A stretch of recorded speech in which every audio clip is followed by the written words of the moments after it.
Medical cannabis improves the quality of my life every day.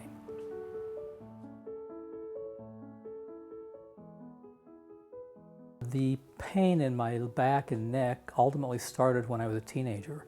I was involved in a car accident, and I was rear-ended, and it was a pretty severe accident. We were stopped at a stoplight, and after we got through, I was jammed into the car in front of me, and there was no back of the car. The whole car had been scrunched up to the back of where the driver and passenger seat was, and that's what we figured started this stenosis.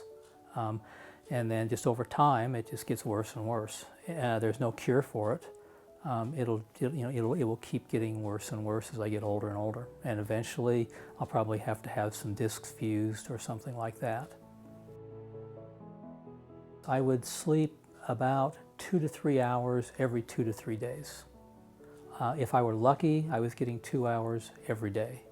And about the third day, for me, because I really depend on a lot of sleep, I would have to ban myself from the freeway because my reaction times were too slow to be able to drive at freeway speeds after 2 or 3 days of not being able to sleep. We tried oral steroids at first to control the swelling, and I don't take steroids very well. I turn into the Green Hulk and I run around like a crazy man.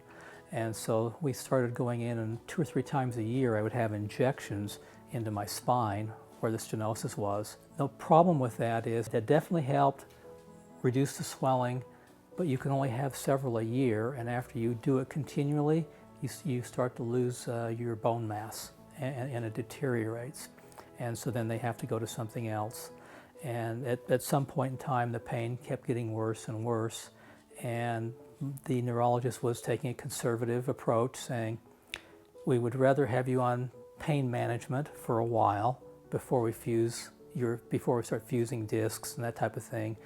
I refused to go on opiates because I've had too many people that have had addiction problems, and mentally opiates just really trash me.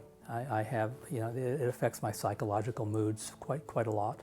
And then that's when I started researching and seeing if there were other alternatives, because Western medicine is fairly in the box about where they go, what's been proven, what they know works, and this was definitely, I needed an out-of-the-box solution.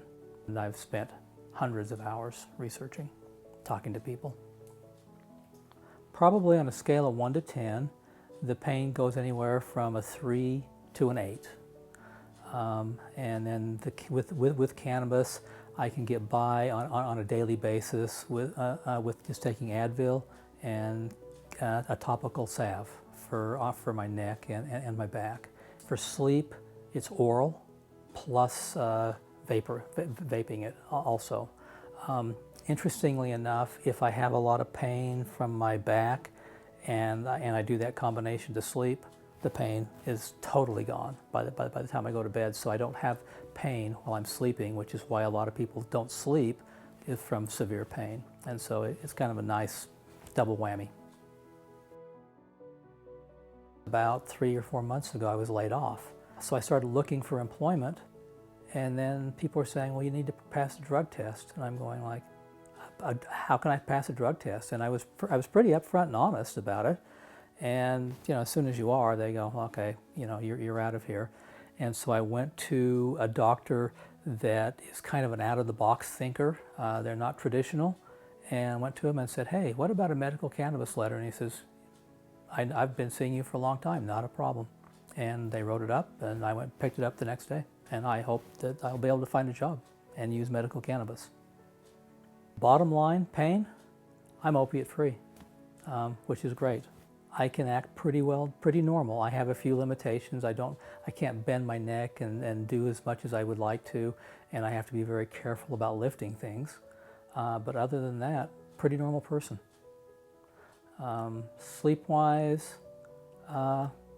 it's still a struggle, but I'm happy. I get 4 or 5 hours of sleep a night.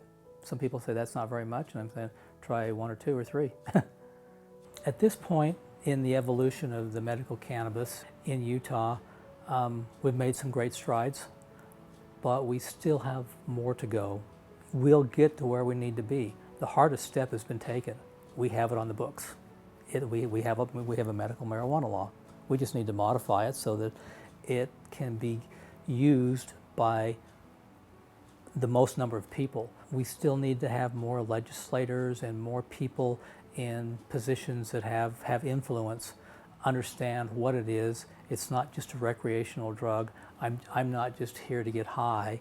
I use it because it helps me physically. It improves the quality of my life. It's like having new hope that there really is progress being made, and I appreciate everyone that's involved in it, from the governor to the legislators to the people that went out and collected these signatures for the petitions to be able to get Prop 2 to be voted on. I'm thankful for everybody. It's about time.